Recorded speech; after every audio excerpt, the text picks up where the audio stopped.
Why yes, I really do need to cut my fingernails.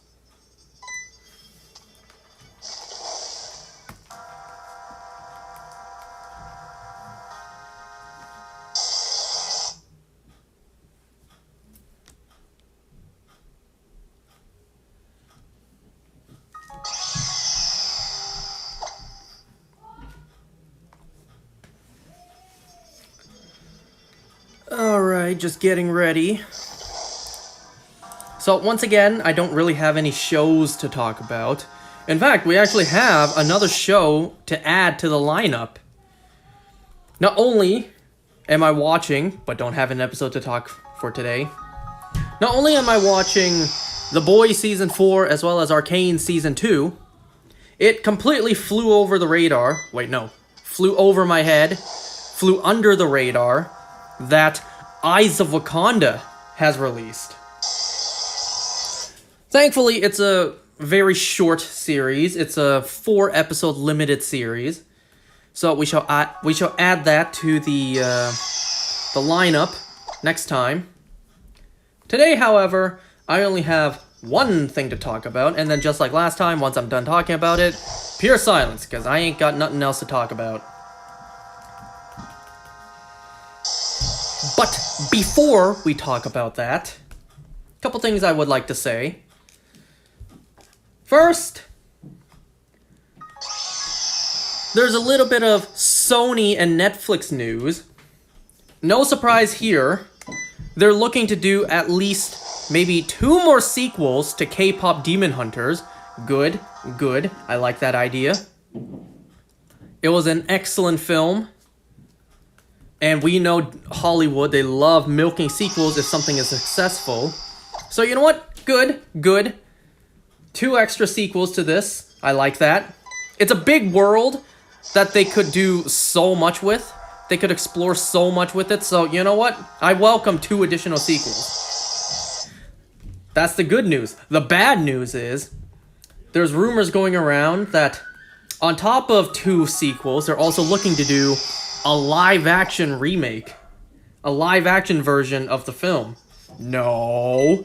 No. Bad Sony. No. Not everything needs to be live-action. No. Bad Sony. We do not want or need a live-action K-pop Demon Hunters.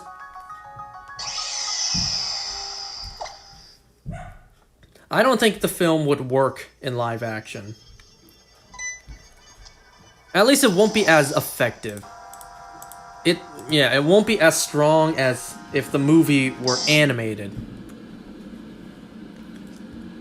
I mean, we don't have a live-action Spider-Verse movie. Why do you think those ones are so great animated?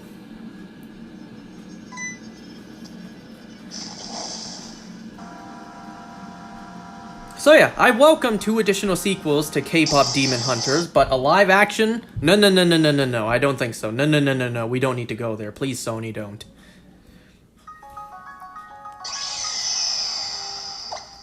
I really don't understand Sony sometimes. They give us bangers or they give us absolute trash. There is hardly ever any in between, where something is just mid. Well, I suppose the Venom movies after the first one are actually kind of mid. But aside from that, yeah, they don't really give us too much consistency. Unless it's one side or the other.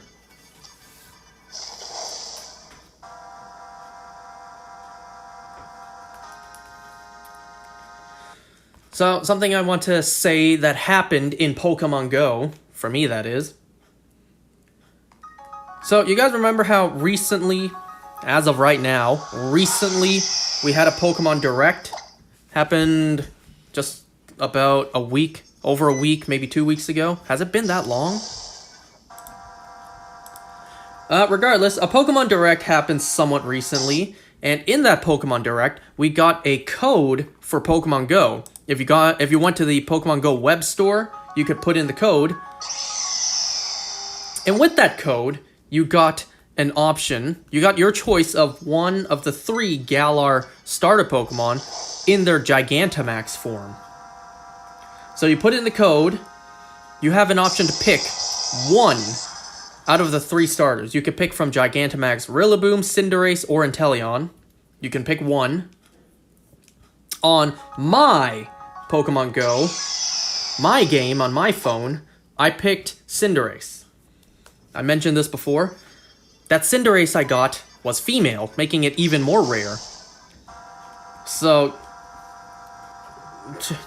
also, Gigantamax Pokemon are pretty difficult to get. So the fact that they just gave one out for free that is not in a Premier Ball, has a background, and the one I got is female, that technically makes the one I have extremely rare. Background, female, and not in a Premier Ball. So that makes it extremely rare. So given that being the case, I wanted to get my hands on a second one. How? Don't forget, I downloaded Pokemon Go on my sister's phone and created a whole nother account. So my plan was to use the code on her game and then pick Inteleon. Now, if I had a third game, then I would pick Rillaboom, but Rillaboom was my third choice. So yeah, that was my plan. On my sister's phone, on my sister's account, redeem the code, get myself a Gigantamax background Pokeball, not Premier Ball, Inteleon, and trade it to myself so that in my game I can have at least 2 of the 3. Well, I did that. Earlier today, I caught the Gigantamax Inteleon on my sister's phone, but I cannot trade it to myself. Not because you cannot trade Gigantamax, not because of anything restrictive like that. The reason I cannot trade it to myself is because it was a hundo! I got a 100% IV Gigantamax Inteleon with the background, female as well, in a regular Pokeball. That is, technically, compared to the other Gigantamax Inteleons you can get in the game, extraordinarily rare. Background, female, not Premier Ball. So because of that, I shouldn't say I can't trade it to myself. I should say I shouldn't trade it to myself. Because the chances of me trading it and then getting it as a hundo again are very low. Extremely low. Because when you trade, the IVs re-roll. It gets randomized again. So if I trade it, more than likely, it's not gonna remain a hundo. So I cannot trade it to myself. Damn! God damn it, I just had to get a hundo of it. I was trying to cheat the system and get more than one in my own game. On my sister's phone, redeem the code, and then trade it to myself so that I would have both on my game. But it just had to be a goddamn hundo. A 100% IV.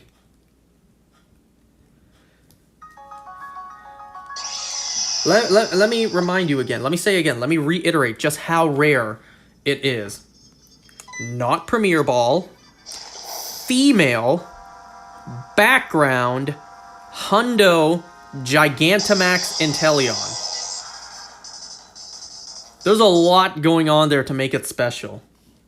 Damn. I mean, technically it's still mine, It's my sister account, but she doesn't play. I play it. I made an account on my sister's phone so I can double dip into the game. So it's technically mine, but it's not on my account. Now my sister's game has 3 hundos.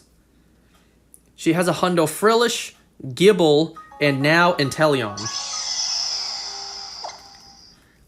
Gigantamax Inteleon. Female and with the background in a regular Pokeball, not Premier Ball.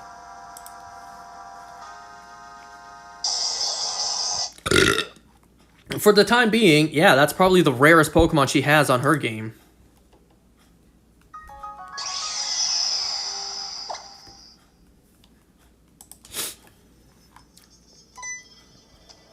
Alright, so let's see. Earlier today, my uncle and cousin are still here visiting. Earlier today, today is some sort of holiday. I don't know what holiday today is. Yeah, I don't know what holiday today is. The 4th of August. I don't know what today is. It's some sort of holiday. Maybe it's like a civic holiday. I don't know. Today, I didn't need to work at my new job. No need to go in there. And then I was given the day off from the family store. My sister and I both were. So that we could spend the day with our uncle and cousin to bring them out somewhere fun.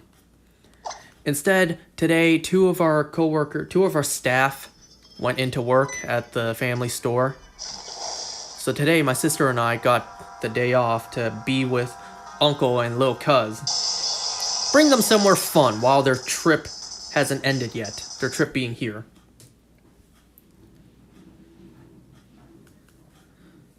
So we went to a newly opened arcade area. There was also a Jollibee there. Jollibee's not very common in Canada. So, you know, we just had to go and eat Jollibee. So we went to this arcade place.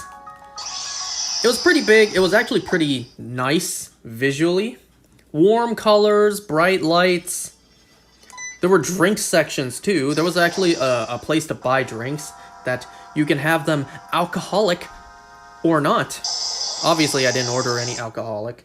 You can order coffee, you can order tea, fruity tea drinks, you can order milk tea, lattes, and then if you are an adult, if you're an adult, you can order drinks. You know, booze, spiked drinks, cocktails, margaritas, other stuff that I don't drink. And we played some games, you know. My uncle and cousin, they played like table hockey. They did. There was an archery game, like an actual bow and arrow, not with a metal sharpened tip, but you know, like an actual bow and arrow. I feel like not the kind that if you fired at a person it would kill them, but probably still hurt. I don't know if it would impale or not. Probably not, you know? I doubt they would allow that. Just for safety reasons.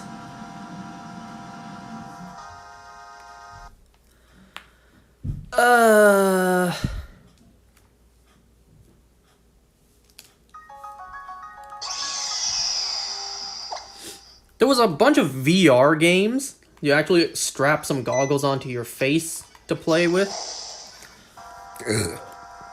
My cousin and I, we did this co-player zombie shooting VR game. We were in a subway and we were swarmed by the dead. Let me tell you, that was scary, you know? You had your sights only on that. The sound was super loud. And even though it was just VR, seeing the dead walk towards you in herds, and then some of them run towards you, and you only have so much time to shoot and reload. Yeah, that was kind of scary. Scariest part is you need to actually look around, because it was VR. You had to turn around. You're not just facing forward. The dead aren't only coming from... what? The dead are not only coming for you from the front. So not only do you have hordes upon hordes coming to you from the front, you also had to turn around, look to your sides. And it wasn't long before, you know, we were swarmed, we were overwhelmed. Where we were just surrounded by the dead. And seeing that up close, seeing the dead right in your face, yeah, that's scary. Especially when they jump scare you. You're focusing on shooting the horde in front of you, and then you just turn to the side and there's a dead person's face growling and biting at you right there. Man, it just shows you that if the zombie apocalypse ever happens, we're screwed. It takes seconds for a horde to come and overwhelm you. Don't think that just because you have an automatic rifle or any sort of automatic firearm, you can just rapid fire shoot them all down at once. No, no, no, no, no. If it was real, we would have been dead. We would have long ago been dead. In a very gruesome and bloody way. No, I would not let that come to that. If that was real, I would have just aimed the gun at myself.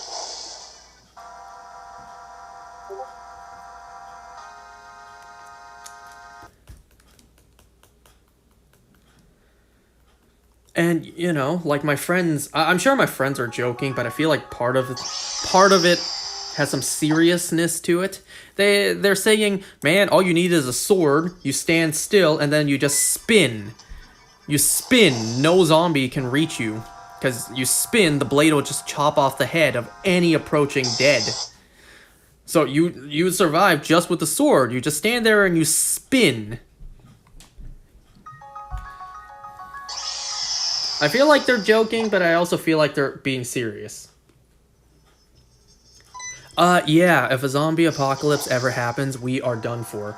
We are very much screwed. Ain't no, I would probably survive. Aw, hell nah.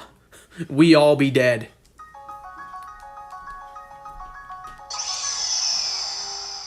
You know, I would like to think I could survive a zombie apocalypse, but let's face it, I would die really quickly. I would. Not everyone is Rick Grimes or Darrow Dixon. More than likely, I would die quite quickly.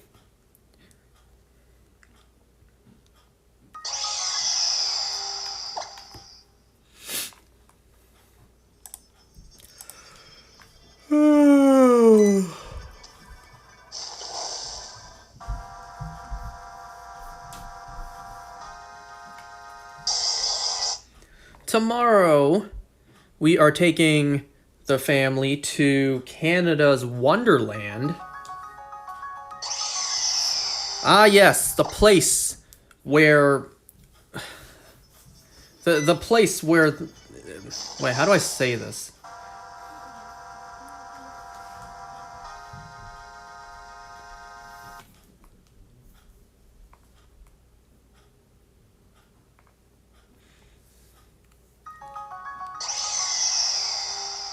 The place where I ruined a trip we had that one time. There, let's say that.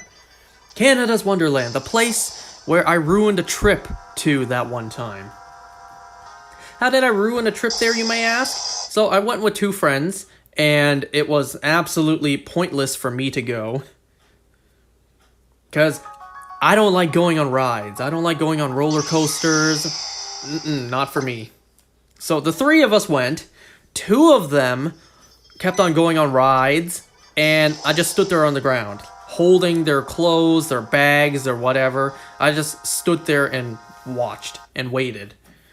And because Canada's Wonderland is like 90% rides, roller coasters, and whatever else, yeah, there was no point of me going because I don't like going on rides. Why don't I like going on rides? Well, because I'm a coward, because I'm a pussy, because I don't like going on them, because they're scary and fast.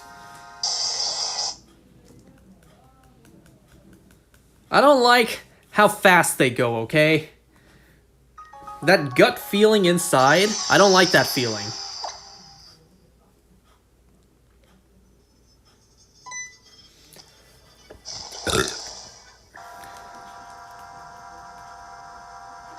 And yes, I don't like how high it gets up.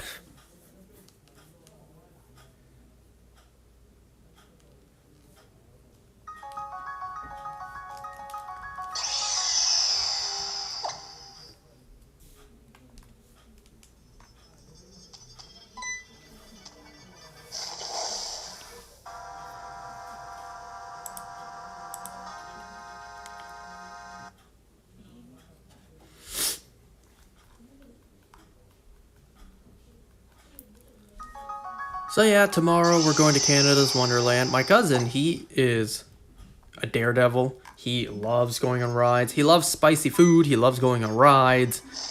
Yeah, pretty much the opposite of me. I ain't about that spicy food life, and I ain't about that roller coaster life. In fact, no one is really into that stuff. The rides, I mean. On the spicy food side, I'm the only one in the whole family who doesn't like spicy food. But yeah, nobody else is really into rides, roller coasters, none of that. My sister ain't. My parents sure as hell aren't.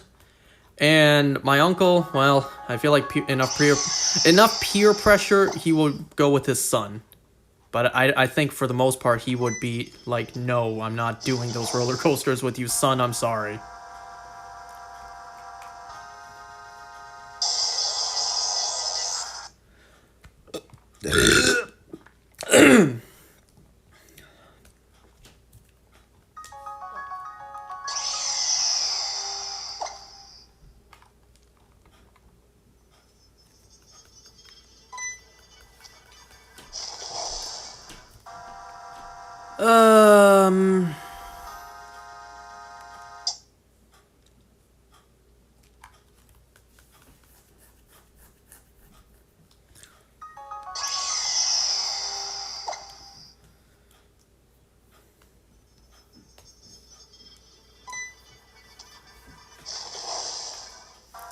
You know, when we went to Jollibee earlier today, I whispered to my uncle's ear, because I didn't want to say this out loud. I whispered to my uncle, notice how little skinny people there are here?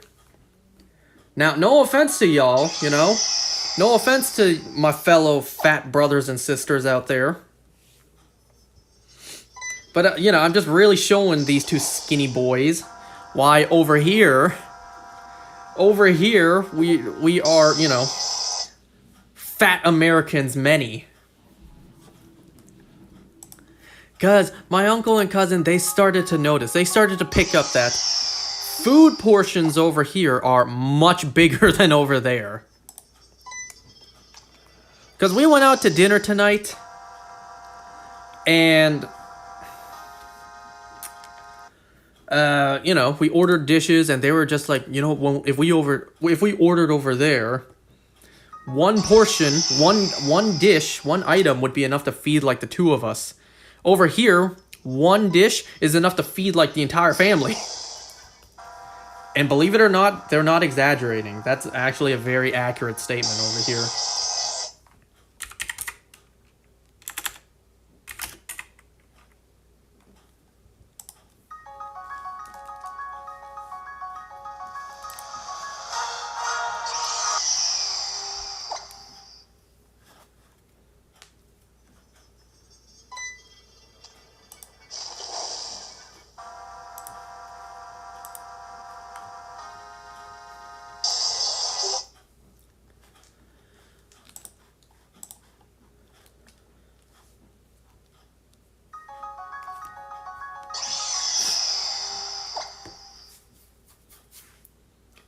So, I think those guys are actually pretty tired, considering we spent like 3 hours plus at that arcade today.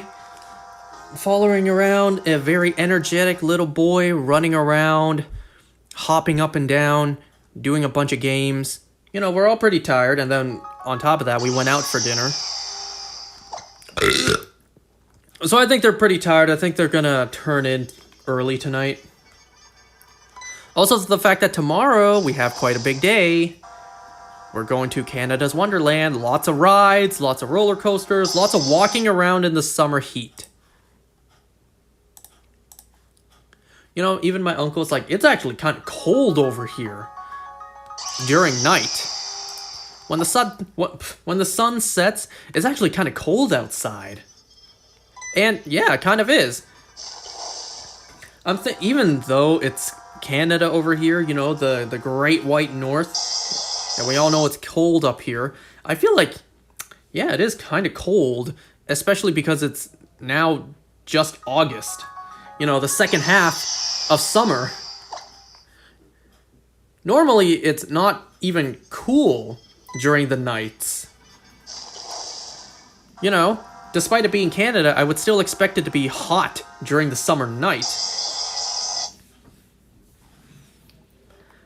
You know, aside from global warming, hey, I'm not complaining. I prefer the cold more.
Let me just go double check one thing.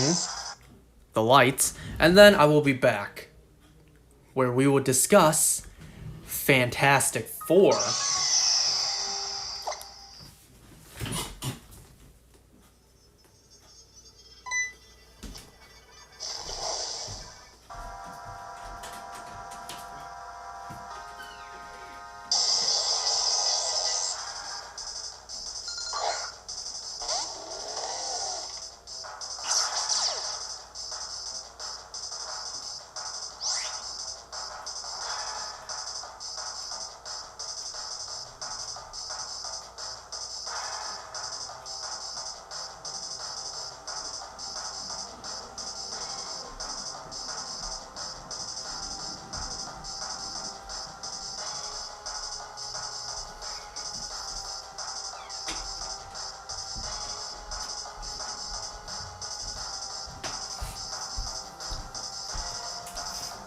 Okay.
Alright, let's talk about Fantastic Four first steps.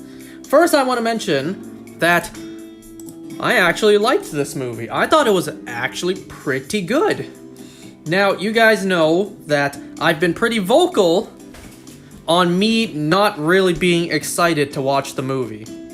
Given all the rumors that have come out about it, some of the decisions, the choices, like female Silver Surfer. So I was not excited to watch this movie whatsoever. However, now that I've actually seen the movie, I can confidently say that it was actually pretty good. Not a whole lot of woke bullshit in there. In fact, not really anything woke at all. It was just a good, straightforward movie. It focused on the plot. It didn't do any pandering. None of that crap. surprised to say, the movie was actually really good. Aside from the woke rumors, yada yada yada, there was also, you know, the fact of Pedro Pascal again. I gotta say, we may be sick and tired of seeing Pedro Pascal, but you have to give it up. The man has range. He can act. He actually did put on a pretty convincing performance. He actually is a pretty good Reed Richards. I kind of wish he shaved the mustache, had the white streaks on the side of his head to look more like Reed Richards. But, you know, for what we got, he actually does work as Reed Richards.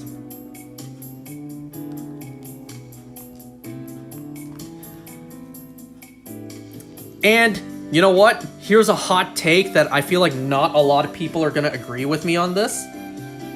Now that I have seen the movie, and now that I know for a fact it is not woke, there's no pandering, no anything, here's my hot take. I'm glad they did female Silver Surfer. What? Let me explain. If they weren't going to do female Silver Surfer now, they were never going to do her. And because they did female Silver Surfer now, chances are they'll never do her again, unless, you know, we get a sequel and the character returns. Like a brand new iteration, I mean. A brand new continuity, which I feel like Fantastic Four has had enough of those already. If they weren't going to do female Silver Surfer now, they're never going to get to her. They were never going to do female Silver Surfer. Now, that does not excuse the fact that we all know they chose the female Silver Surfer for woke reasons. We know that. We know exactly why they chose to do the female Silver Surfer. It was for woke reasons. But the end product we got, there was no woke anything behind it. No pandering, no girl power, no nothing. It was just the Silver Surfer, but they used the female iteration from literally the one comic that she comes from. And because the female version, Shala Bal, is so obscure, so less known than Norrin Rad, they were never going to go with the female Silver Surfer. So if they never did her, if they didn't do the female Silver Surfer now, they never were going to. So you know what? Because it's not woke, I can gladly say I'm glad they did the female iteration. We already got the male iteration, you know, the more known one. And likely, moving forward, like I said, aside from sequels, where the character returns, we're probably gonna get more of the male character. Oops. I hit run by mistake. Let's hope that doesn't happen when the shiny shows up. So yeah, my point is, if they weren't gonna do the female Silver Surfer now, they were never gonna do her. So, because it's not woke, I'm glad they did it. I'm glad they went with her. But, just for the future, not counting sequels, I hope we return to the male one, since Norrin Rad is more well known. So, I'll excuse it this one time. Just because it's good, well done, and no bullshit behind it, I'm glad they did the character. And you know what? You know why I'm glad they did the character? They did the character right. Imagine if they did She-Hulk properly. She-Hulk correctly. Nobody would complain. But we know what kind of pandering, garbage, hot mess they made She-Hulk into. If they did these characters right, nobody would complain. They did female Silver Surfer right. I'm not complaining. In fact, I'm glad they did it. Because they did it right. So I just want to mention that. There was a couple things about the film that that I do have to question. Did you win anything? We won with this Fantastic Four film. Because this film, not gonna lie, is easily the best Fantastic Four film we ever got. Did I watch Superman yet? No, I didn't. No, I have not yet. I did not want to watch Fantastic Four. I actually wanted to watch Superman instead, badly. But my cousin wanted to watch Fantastic Four, so I went and watched that instead. And you know what? I'm not saying I'm glad I watched Fantastic Four over Superman, but you know what? I'm glad I watched the film, because it's a good film. 10 out of 10, Superman was very fun. Great. Glad to hear it. I shall watch it whenever I get the chance. Fantastic Four, there were a couple things I had to question, majority of it being the special effects. Now, that's not to say this film is ugly or not complete. It actually is the opposite. A lot of the film looks great. The period piece set in the 60s, it was actually a really good choice. I like it. I like that they made it standalone and separate. Not gonna lie, a part of me does wish Fantastic Four was in the main MCU, but for what we got, I'm not complaining. Fantastic Four is set on a completely different Earth, set in the 60s, completely separate. So you don't need to watch like 25 movies to understand what's going on in this one. You can just jump right in. No prior knowledge needed. The aesthetics were fantastic. Say that again.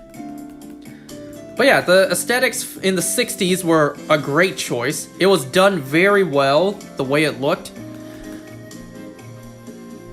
The characters' powers, those also looked really good. Sue Storm's powers with invisibility as well as like force fields and projections. Yeah, those look great. Human Torch, his looked really good. Mr. Fantastic's stretching actually did not look that goofy.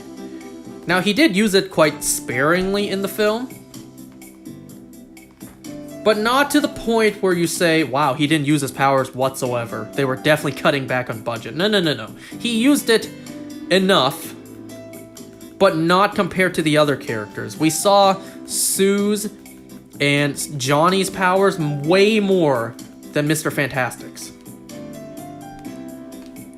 The Thing is the Thing the entire movie, so nothing to say about him. However, I did notice that for the most part, the CGI done with him was really good. There were, however, moments where the CGI for him looked kinda spotty. The lighting was a little off, it didn't look all that realistic in certain shots. Just a minor complaint. It's nothing to really, nothing really to riot over. But the biggest issue for me, visuals-wise, was Galactus. Now, yes, they did finally do Galactus properly. He's not a fart cloud. He's actually a giant. Two complaints I have about Galactus. One, he's not as big as I'd expect. He's actually somewhat small. Now, that's kind of crazy because he is massive in the movie, but with the size I expect Galactus to be, he's kind of small in the film. And we also never saw Galactus do his shrinking and growing to whatever size he wants. I felt like that would have explained why he was so small in the film, but that doesn't seem to be the case. Galactus does seem like he's one size in the film. And aside from that, the biggest problem I have with this movie, visuals-wise, is Galactus. He looks weird. He kinda doesn't look all that realistic. Now, I know that's crazy, we're talking about Galactus here. But the thing is, like, Galactus isn't all CGI. There's an actual actor in an actual costume. It wasn't 100% CGI like Thanos. There's an actual actor performing as Galactus. So it makes me wonder, like, Galactus isn't entirely CGI. He is practical too. So you add the CGI to touch up and make him actually look menacing like Galactus is. Why does he look so weird? He doesn't look realistic whatsoever. I would expect Galactus to look more realistic, considering it isn't just CGI, it's practical as well. So I question why Galactus looked so off. It should have looked amazing. It should have looked fantastic. Yeah, I don't know what's up with Galactus. He just looks weird.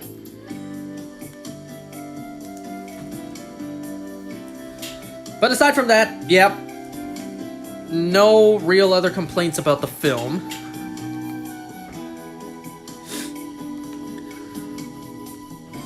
Alright, so let's break down the plot. The film actually opens up with our characters already being established. So it's not an origin story. In the movie, they already got their powers 4 years ago. The same story, 4 astronauts went out into space, got radiated, and then they came back with powers. It seems like on this Earth, the Fantastic Four are the only superheroes.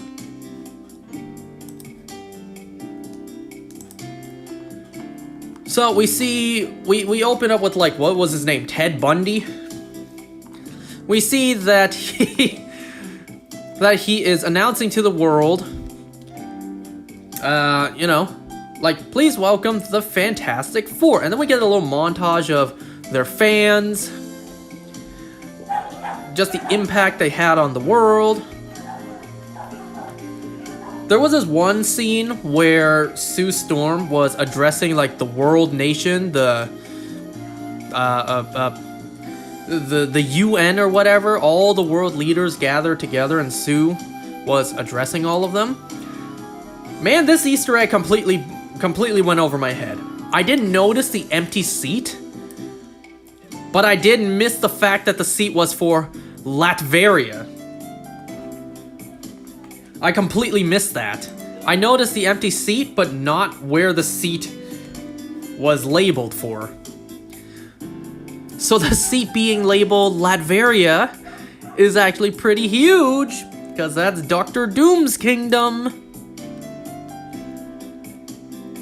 Man, that I saw someone online point out that Doctor Doom didn't even show up for world peace. That's actually a kind of crazy way to look at it.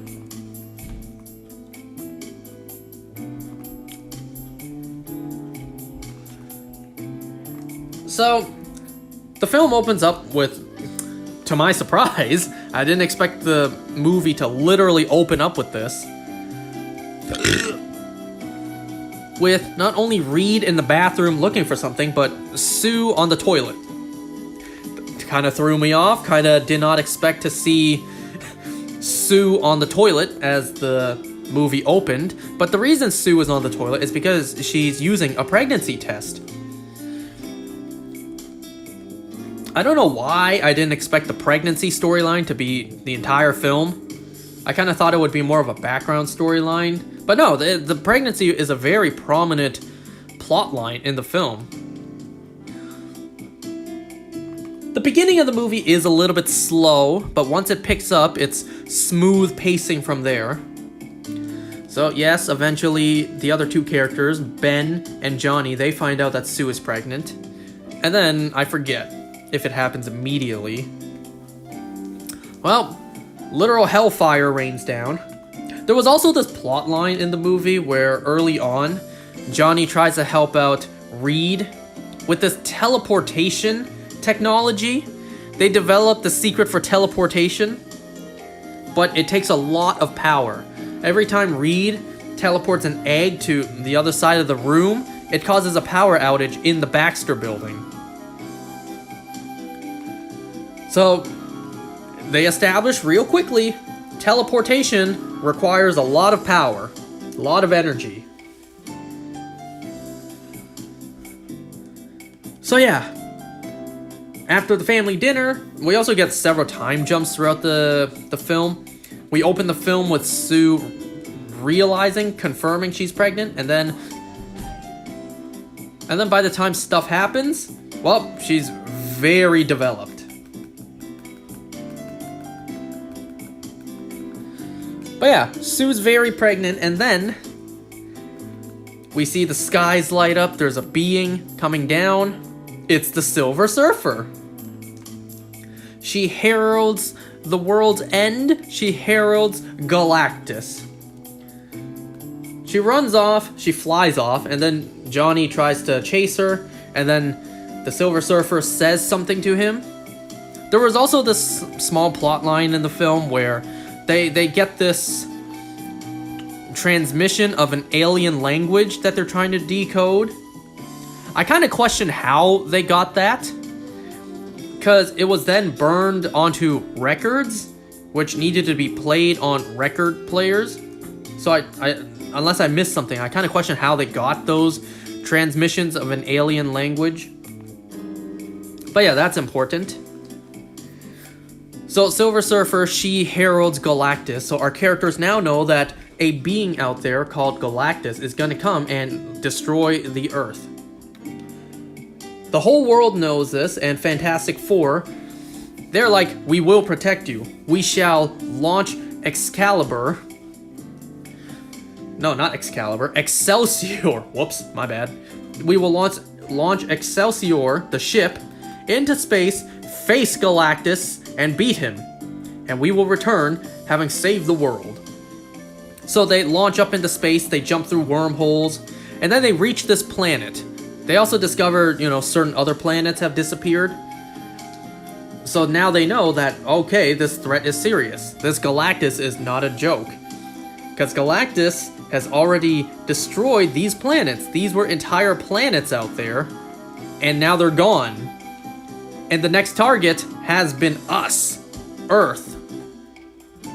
So they fly up, they jump through a bunch of wormholes. They make it to the planet that is next on Galactus's menu. They arrive just in time for the planet to be devoured and destroyed.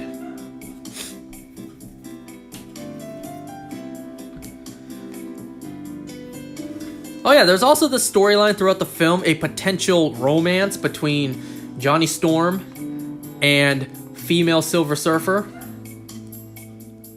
You know what? I can see it. I can see that being a thing. A part of me is sad it didn't happen, but maybe in the sequel. It's not exactly like they were somewhat teasing Norrin Rad and Sue Storm, because, well, Sue's married. So, you know what? This one kind of actually works. Johnny Storm and Shala Ball, because Johnny's not married. So it kind of works. Oh yeah, also the rumors of Johnny being no longer like a womanizer, the kind of punk playboy that he is. Yeah, those rumors aren't exactly true, so thank God for that.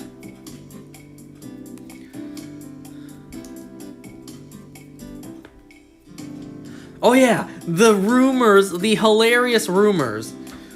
That the rumors of Reed Richards and Ben Grimm being ex-lovers at one point.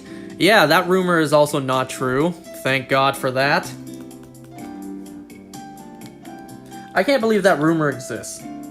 But it's Marvel we're talking about. Yeah. Well, Silver Surfer, she leads them to where Galactus is. So they go to Galactus, they see that he's huge and can easily squish them. So instead of just attacking him, they move to speak. They instead speak. Galactus is able to use this like beam or whatever and tell that not only is Sue pregnant, but that baby is ultra powerful.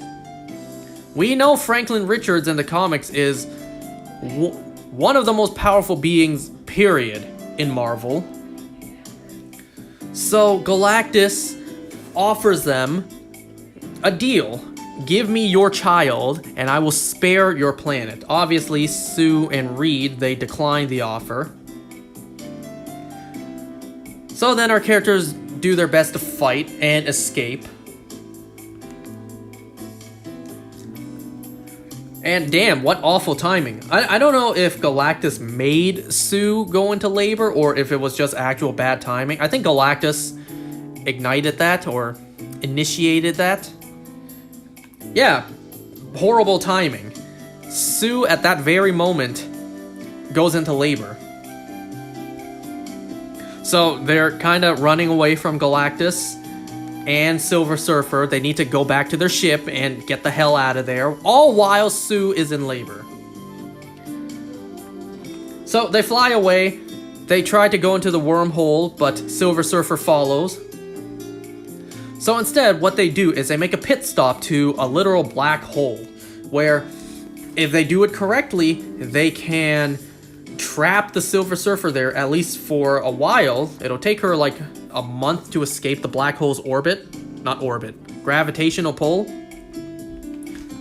So they need to outsmart her by trapping her in the black hole. And, you know, they have to leave with their lives, all while Sue is in labor. Oops. And I gotta say, the sequence was actually very good to look at. The CGI was really good here. It was really cool seeing Silver Surfer use the surfboard and literally surf on cosmic particles, cosmic debris. The visuals were great. Anyways, they trap the Silver Surfer, they're able to get away, all while Sue actually gives birth. Now, once again, just like Squid Game, I swear, movies and TV shows, they make pregnancy and giving birth look so easy. Like, it's just a real quick couple minutes of extreme pain and then bam, you're done. To my knowledge, that's not how child labor works. I don't know if you just brute force it and you really can push a baby out in the matter of minutes. From what I hear, going into labor can take hours. I don't know, maybe 12 hours at a time. Like, you can spend the entire day in labor, in excruciating pain. So for these movies and TV shows to depict childbirth taking place in the matter of minutes, I don't know. I don't know. Is it actually possible to just bear with the pain and just pop a child out? Just get it done with? I don't know. You tell me. Did you hear that banging, by the way? That's my cousin upstairs.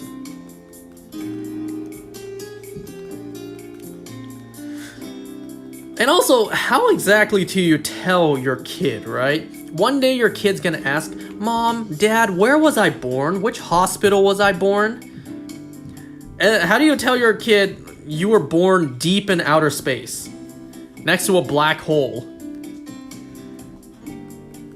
How do you tell your kid that? And there's not exactly a way to pinpoint and mark down exactly which spot. You can really just point and be like, you were born here, next to this black hole. But like, where next to that black hole? You can't exactly say you were born here at this very spot on this particular hospital bed. How do you tell your kid you were born deep in space while your parents were on a mission?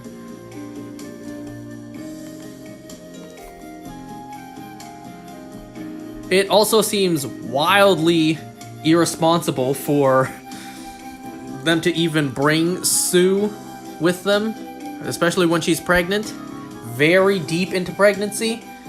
But I suppose with a threat like Galactus, they know this threat has the potential to destroy the entire freaking planet. I suppose all hands on deck. Well, they return home, everyone is giddy. Ooh, look, Fantastic Four back, and they're back with a new member of the family. There's a press conference. How did you defeat Galactus? Reed has to try his best to find what to say. We didn't. Not yet. Not yet we didn't. We will, but we haven't yet. And for some stupid reason, Like, I get Reed is the smartest person ever on the planet. In this universe, at least. He's meant to be the smartest man alive. And I get that he's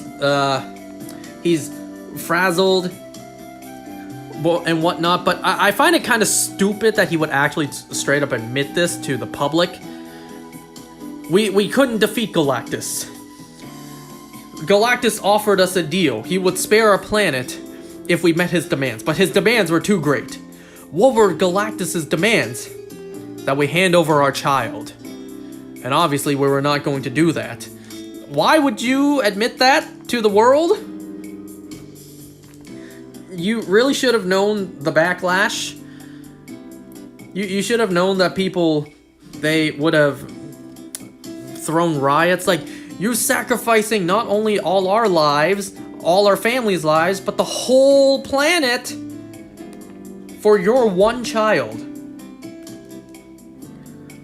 Gee, I wonder what the general public would have thought and behaved, would have reacted, had they heard that. What, you're telling me that everyone on the planet would have met you with understanding and compassion? So yeah, the Fantastic Four went from being loved to hated. Sue makes this pretty great speech. She goes out in public into the big rioting crowd, and she's just like, this is my son. You all know my brother and I, so you know our story. When we were younger, I think they said, like, their mom died, and then their dad wasn't the best dad all the time, but he tried his best. Regardless, she said she would not sacrifice her child for this world, but that does not mean she would sacrifice the world for her child. So they come up with a plan. They have to brainstorm, they come up with a plan. What did they come up with? We should take Bikini Bottom and push it somewhere else. I saw that be the context without spoilers for this movie. Pretty spot on. So Reed, remember how I mentioned earlier, Reed has discovered this technology to teleport an egg across the room. So he announces to the world, we have discovered the secret to teleportation. So our plan is to teleport Earth to a brand new solar system where Galactus will never find us. On principle, yeah, I guess that could kind of work. But ain't that kind of crazy? Like, how do you process that? How do you process that? You're not exactly moving houses, you're not moving neighborhoods, you're not moving countries, you're moving solar systems. How do you process that? Sure, if you pick the right solar system out there, you could still have maybe a sun to orbit around and then a moon to orbit around you. I don't think they really covered the moon. I think their plan was actually to just abandon the moon, only teleport Earth. But that's besides the point. It's not like the Earth kind of needs the moon for various things. They didn't exactly cover that with the moon. But yeah, it's not like you're moving houses, you're moving solar systems. Your very position in the universe will be permanently altered forever. Unless they plan to teleport Earth back at some point after Galactus. Like, you will no longer have the solar system you know. You would not have... What, is Mars between Earth and Sun? You will no longer have Jupiter, Saturn, Uranus, Neptune out there. You would no longer have those.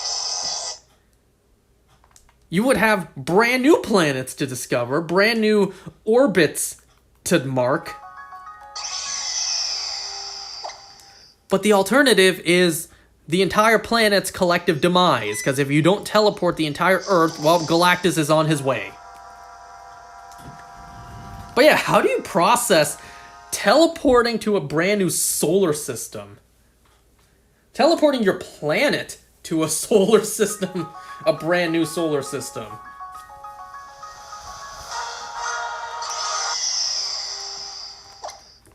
Well, the movie didn't cover it. They didn't cover if the brand new solar system has a sun to orbit around, if they were going to teleport the moon as well. They didn't cover any of that. They just focused on teleporting Earth away from Galactus.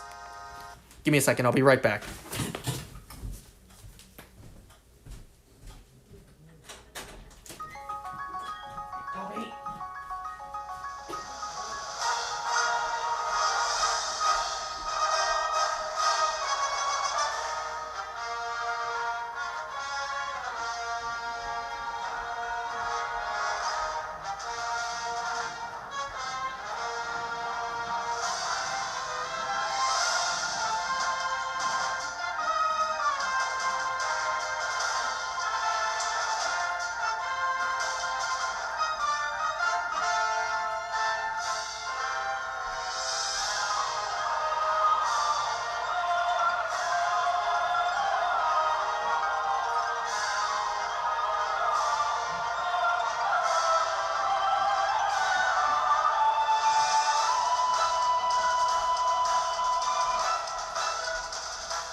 Whew. Lots of lights to turn off in the house. Oh. So, in order to teleport the Earth away, they need to set up teleportation devices all across the globe so that they can link up, cover the Earth's surface, and teleport the damn planet away.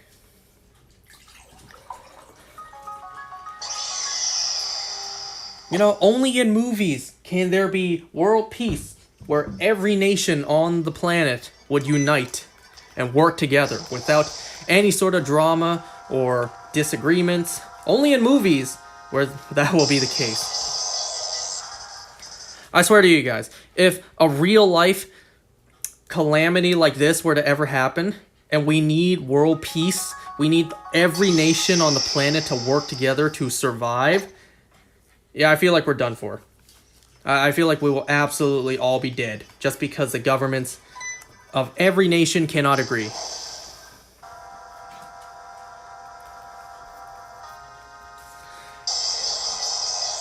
So it's judgment time.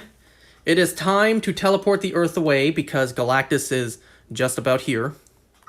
So as they're setting up the teleportation devices, there was one left that wasn't working with the others. Oh yeah, also, like I mentioned before, it takes a lot of energy. Lots of energy to teleport away, so they actually enact a curfew. It's like, what, 8 p.m.? Literally turn off all the lights, all the power on the entire planet. Once again, only in movies where that collectively happening can be the case. In real life, you know very well. Even if one person has the idea, you know what, the rest of the world is conserving power, we can afford to just have me having my power on, my lights on. One person has that idea, 1,000 people have that idea. So I'm surprised to see in the film that literally everyone turned off their lights, turned off their power. It's because of this power conservation that the Thing was not able to shave. So he grows his rock beard.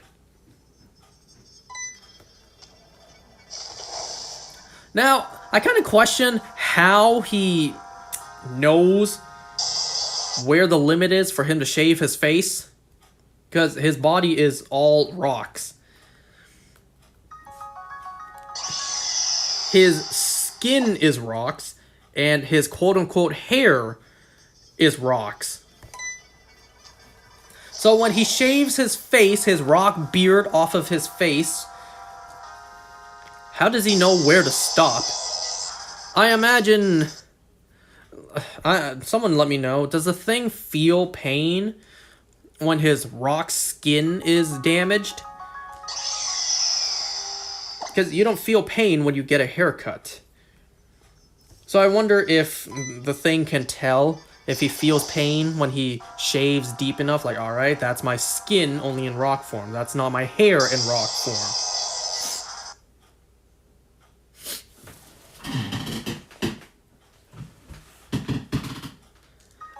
Anyways, so yeah, one of the teleporters isn't working.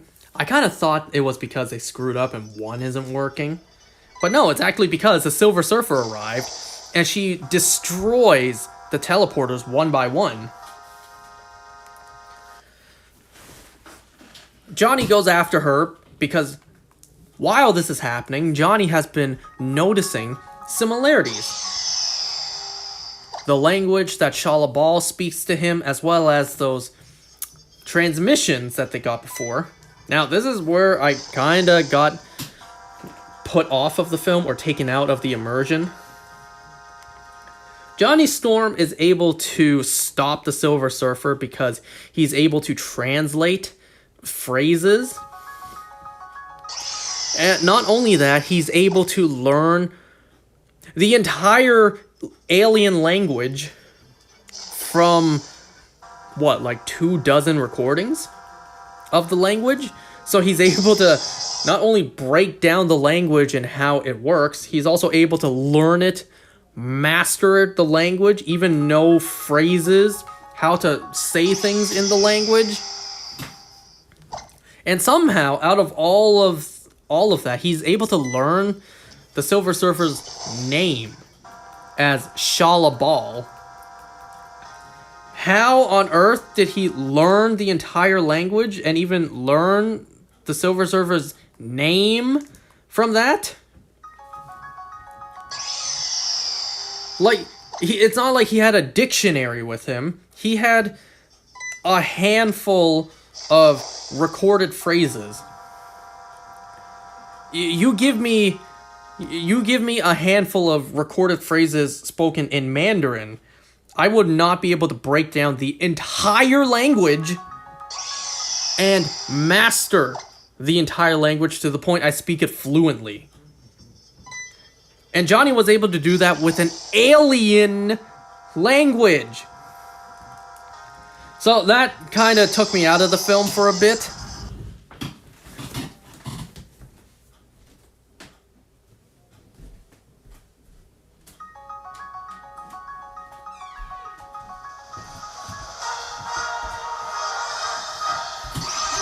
So yeah, Johnny stops Shala Ball and makes her realize the fact that she became Galactus' herald so that she can spare her world. She offered herself to be Galactus' scout for new planets to feast on in exchange for Galactus sparing her world.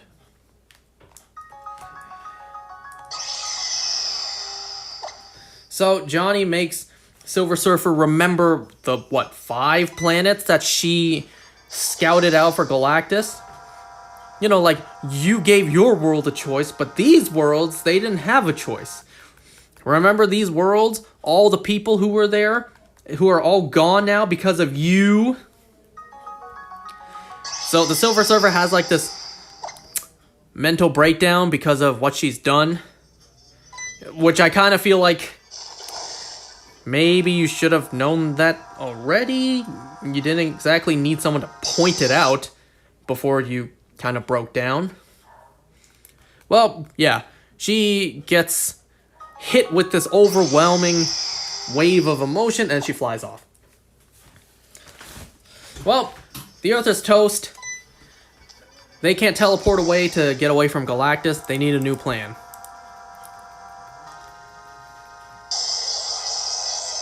So Reed has this new idea in mind. We don't need to teleport the Earth away, we just need to teleport Galactus away. So, if we are able to get Galactus to be here and teleport him away, we can teleport him to the very edge of the universe, where it'll take him millions of years to get back to Earth. Oh yeah, also in the movie we have Mole Man, who is a very small character in the film. He is very much just...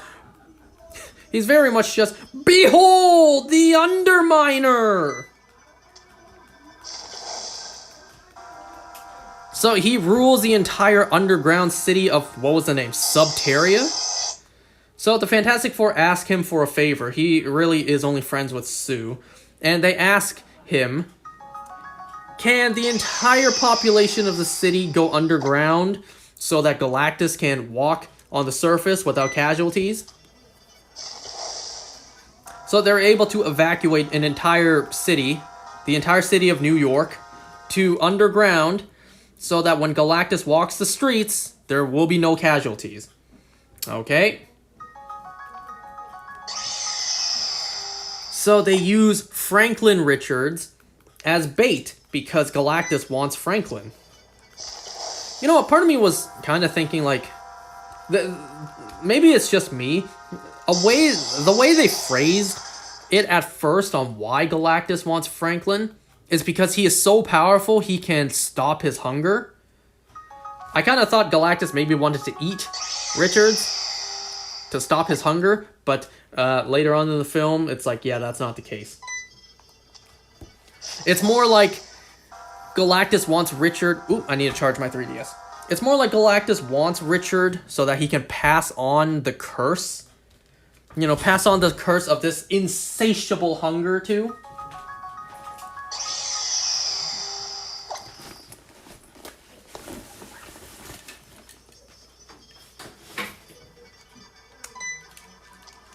So yeah, they use Franklin as bait.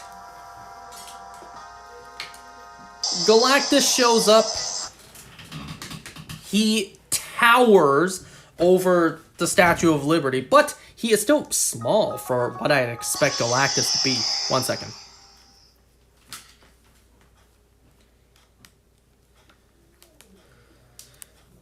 Yeah, Galactus is small for what I would expect.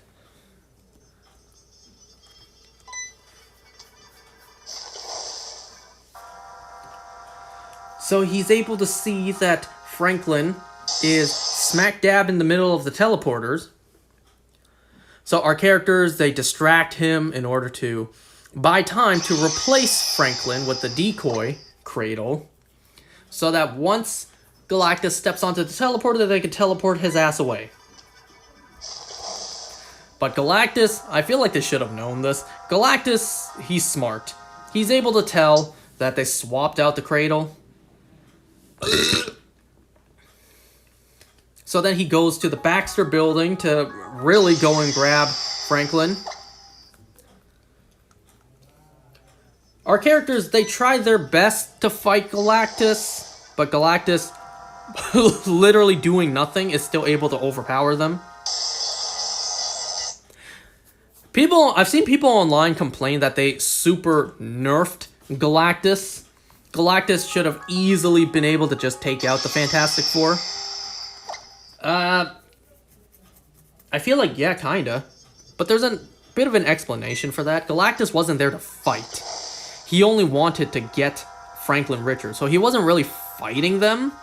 He was more so just, you know, swatting them away, like, get out of my way so I can take this baby. He wasn't actually fighting them. So yeah. Galactus kinda solos the Fantastic Four. And he doesn't even actually fight them back. Well, Sue, having her adrenaline, her mother adrenaline kick in, Sue is able to basically solo Galactus, but it nearly killed her. In fact, it did kill her. She's able to use all her strength to push Galactus into the teleporter. So the other three, they need to work to get Franklin away from Galactus. They do, but Galactus is too powerful. Also, the fact that the teleporter is only open for like 37 seconds, I think. So they need to get Galactus into the teleporter and make sure he stays in there within those 37 seconds so that he can be teleported away. You know, I feel like if the Fantastic Four thought about this, then it would eliminate the threat of Galactus permanently, not just be like, we won't have to worry about him for like 1,000,000 years.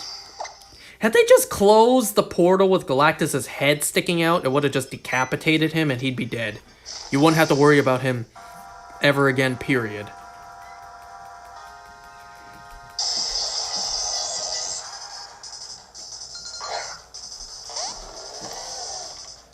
But whatever, it's a PG-13 movie. So Sue uses all of her strength to death to push Galactus into the portal, but Galactus is too strong, he's able to still peek his way out the portal. Johnny Storm is about to sacrifice himself, be like, tell Franklin Uncle Johnny loves him. And then he flies over to Galactus with the intent to push him into the portal, sacrificing himself. But then, last moment, Silver Surfer comes up out of nowhere, and she becomes a sacrifice instead. So they win. They teleport Galactus and the Silver Surfer away to the edge of the universe, where we won't have to worry about them for a very long time.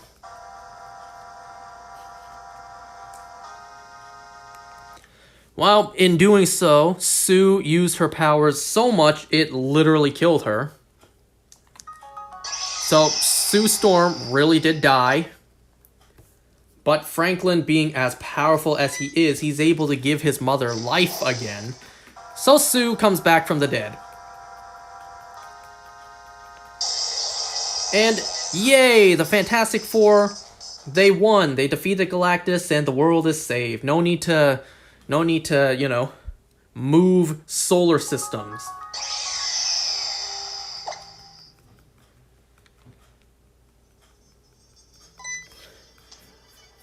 We get this little ending sequence where the family acts like a family. There's this like funny gag where they try to buckle up the baby seat to the car. Well, the Fantastic Four car flies away and then the movie ends. There is a post-credit scene, however. Actually, there's two, but only one of them matters. Post-credit scene number 1. 4 years have passed. So it's been 4 years since Galactus. It has now been 8 years since the Fantastic Four got their powers. Franklin Richards is now 4 years old. Post-credit scene, it's Sue reading a book to Franklin. She gets up to grab another book for her son. She walks back, but she notices someone is with her son. We don't see his face, but we do see a green hood, and in his hand, a Dr. Doom mask. We don't see it's Robert Downey Jr. We don't see it's Victor Von Doom's face. But we do see the green hood. Oh my god, did you hear that banging? We do see the green hood and the Doom mask. So post-credit scene, we see Dr. Doom. You know, believe it or not, while I was watching this movie, Dr. Doom completely escaped my mind. I completely forgot about him. Before the movie came out, these were actually positive rumors. A lot of yelling in the house right now. I think they're yelling that there's a bunny in the backyard, and my cousin, while he's here, he wants to see the bunnies. So yeah, it completely escaped my mind that Dr. Doom, Fantastic Four. Before the movie came out, there were rumors that Robert Downey Jr.'s Dr. Doom would make his debut in this movie. Suggesting / confirming that Dr. Doom came from this Earth in the multiverse.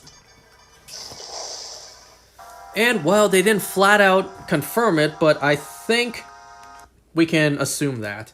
Robert Downey Jr.'s Victor Von Doom does indeed come from this Fantastic Four Earth.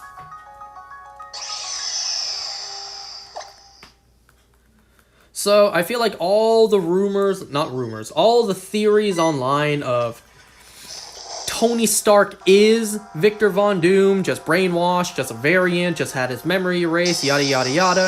I feel like, no. It's just a multiversal coincidence that Tony Stark on the main 616 Sacred Timeline looks identical to this Earth's Victor Von Doom. Oh my god, do you hear that?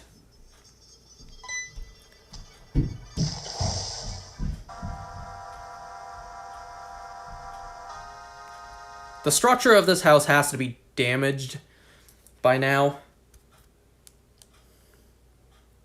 If the structural integrity was like 100%, by now it's got to be at like 40. Give me a moment. I've got to see what's going on out there.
There are 2 bunnies outside.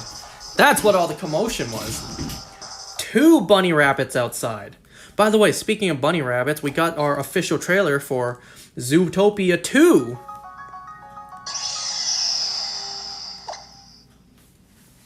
I'm excited to watch that movie. It may be a handful, nearly a decade too late, you know? Given how big of a hit Zootopia was, I feel like we didn't need to wait 9 years for a sequel. And the trailer confirms only a week has passed. I mean, it's better than, what was it, 15 years for an Incredibles sequel? When did Incredibles 2 come out?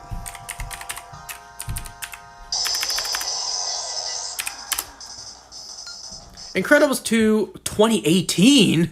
Has it been that long? Jeez, it's been 7 years since Incredibles 2?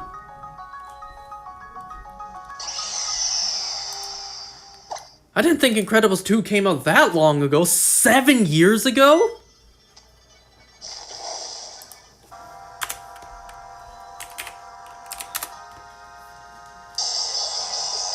I didn't know it's been 7 years already. Incredibles 1 came out in 2004. Okay, so 14 years later. Damn, I didn't know that. I didn't know it's been that long since Incredibles 2. 7 years ago is when the sequel came out. Well, double that time again, and we can expect Incredibles 3. So yeah, first post-credit scene of Fantastic Four. Doctor Doom. The second post-credit scene was just the 60s cartoon, just in the style, not the style, just to actually have the characters look like these versions, these iterations. Yeah, the second post-credit scene really wasn't anything too important. I do want to mention, though, however, that while I did not notice this myself when I was watching the movie, I did see people point it out online afterwards, that the original Fantastic Four from, I think the 80s unreleased movie,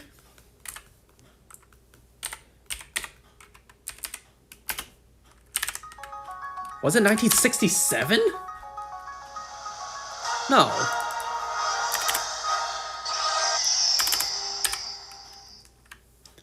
Unless it was 1967. Oops.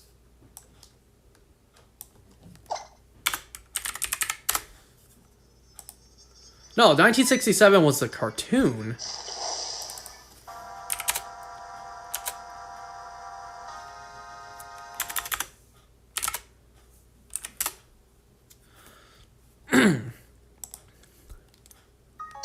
Oh no, not... Wait, no, when was this?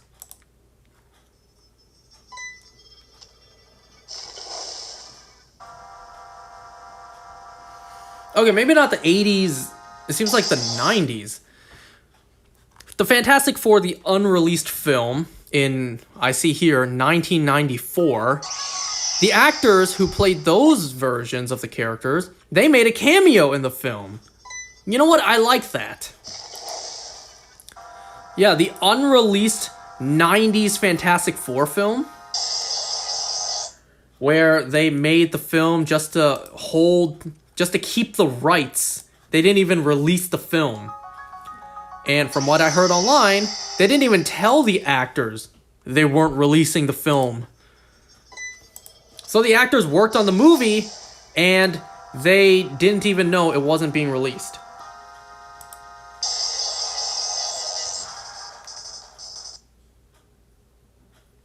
But yeah, I did not notice when I watched the movie myself, but I saw people online point out, yeah, those guys, they got a cameo in the movie.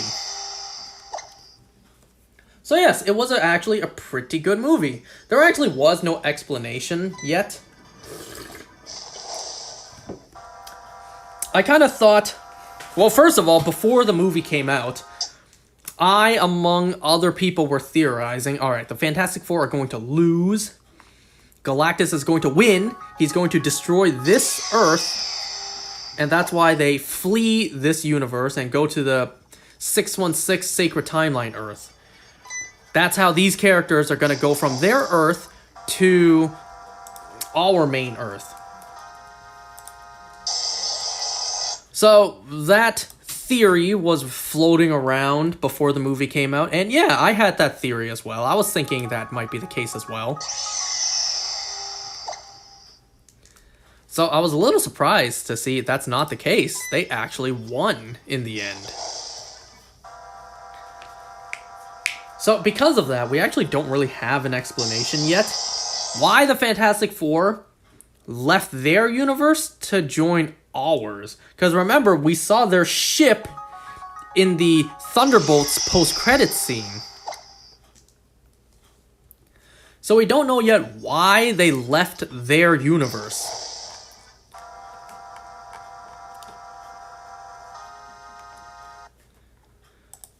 So there you go, the Fantastic Four First Steps. I like the movie. I would rewatch this movie. I had a good time watching it. Finally, a Fantastic Four project that's good. Not counting the unreleased movie. The Fantastic Four in 2005. I don't hate the movie. But it definitely is dated, and I have not seen that movie in a very long time. So I do want to rewatch it at some point, as well as Rise of the Silver Surfer, which we know isn't really that great of a film. It's okay at best. And 2015's Fan 4 Stick, I never watched. When that movie was coming out, it looked so bad. I never watched it because of how absolutely bad it looked. I just never watched it. You know, part of me was actually debating to watch it for the very first time before watching First Steps. Because in case First Steps was a hot, woke mess, in case First Steps was absolutely garbage, then watching what we, even before watching, I know is absolute horrible garbage. What am I even saying anymore? If Fantastic Four First Steps sucked, at least it would not be as bad watching it if I first watched Fan4stick. I watched something even worse to elevate if Fantastic Four First Steps was garbage. And hey, if Fantastic Four First Steps was good, then it'd be even better considering I just watched a horrible garbage film that is Fan4stick. That was my idea if I were to watch Fan4stick before. But clearly that didn't happen. I did not watch Fan4stick, and I still have not ever seen the movie. Will I ever watch the movie? I don't know, maybe one day, but I don't plan to watch it anytime soon. You know what would incentivize me to watch the movie? If it gets confirmed to be canon in the multiverse. If that happens, then yes, I will watch it.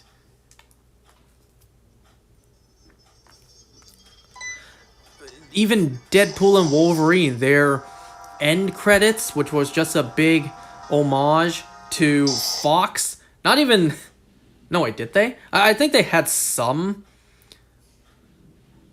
I forget. I think they may not have put in any footage from Fan4stick, but instead the original 2000s Fantastic Four.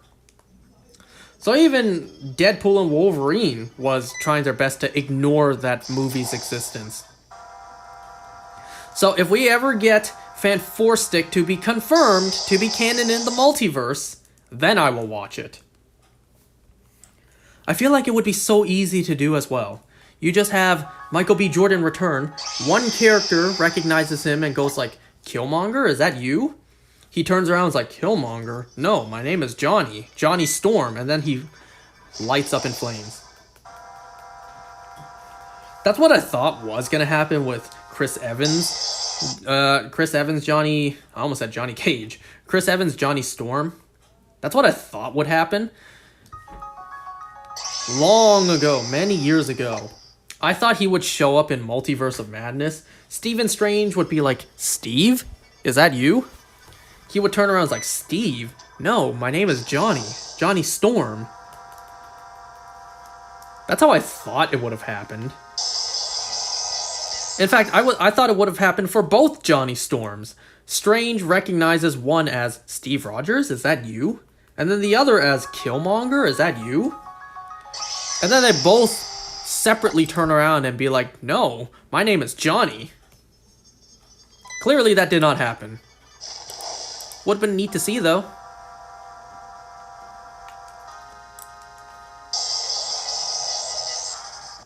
Okay, I'm just gonna go out and check if any lights need to be turned off again, and then I'll be back.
Okay, I'm back. There you go. Fantastic Four First Steps. Pretty good movie. I enjoyed it.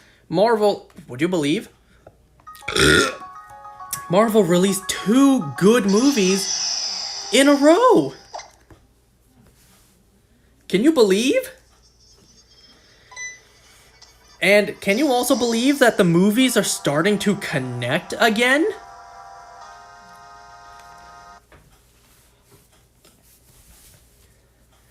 Captain America Brave New World, as mid as that movie was, connected to Thunderbolts. Thunderbolts connected to Fantastic Four. And all of these movies are going to connect and lead up to Avengers Doomsday and Secret Wars. Oh, speaking of which, we also got the suit reveal for Spider-Man Brand New Day. It's beautiful. It is damn near perfection. It is nearly perfect. It looks like classic Spider-Man ripped out of the comics and put on screen. It looks almost perfect. And more news for Spider-Man Brand New Day. It seems like it has absolutely been 100% confirmed. Punisher will be in it. Hulk will be in it. And I think it's been confirmed now that Mac Gorgon's Scorpion will return and be in the movie. Spider-Man Brand New Day sounds absolutely insane. We're getting Punisher, we're getting Hulk, we're getting Scorpion.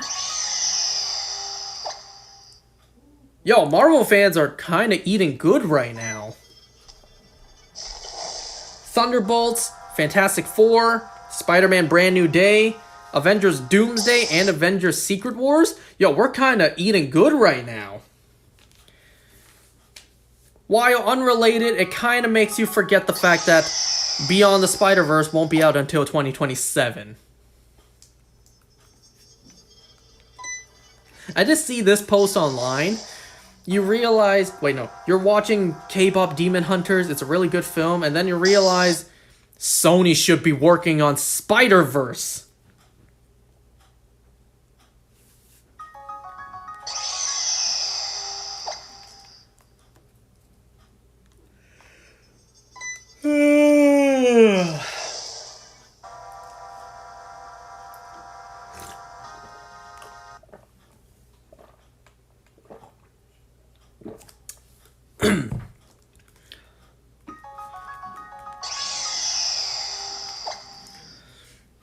There were things that I did not discuss about Fantastic Four, like Kirby, that character's entire existence. Yeah.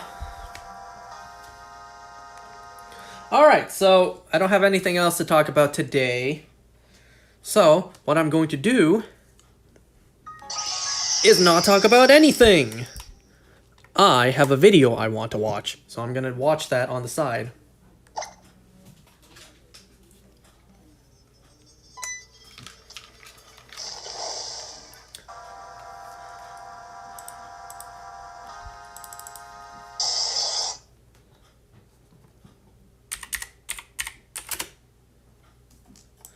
I am watching POTUS Play, the video that came out 5 hours ago. US presidents assassinate P. Diddy in GTA 5. Yeah, I gotta watch this.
Hey, shoo!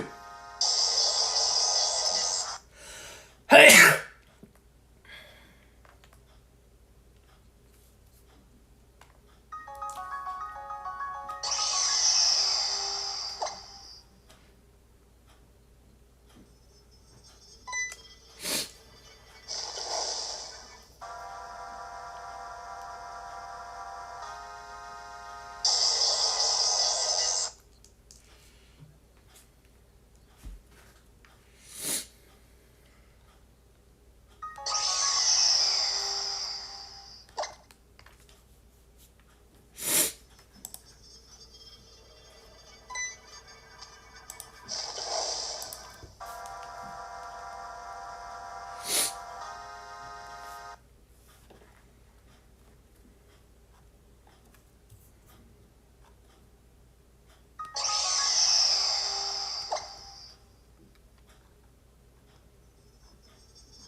Oops, I hit the wrong button.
I wonder if you guys heard that.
One last reset after this.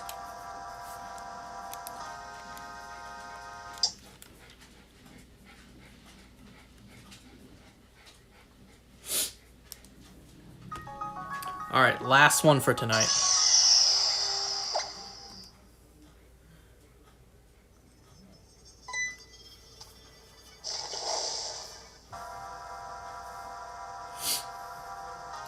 And no shiny. I'll see you guys next time.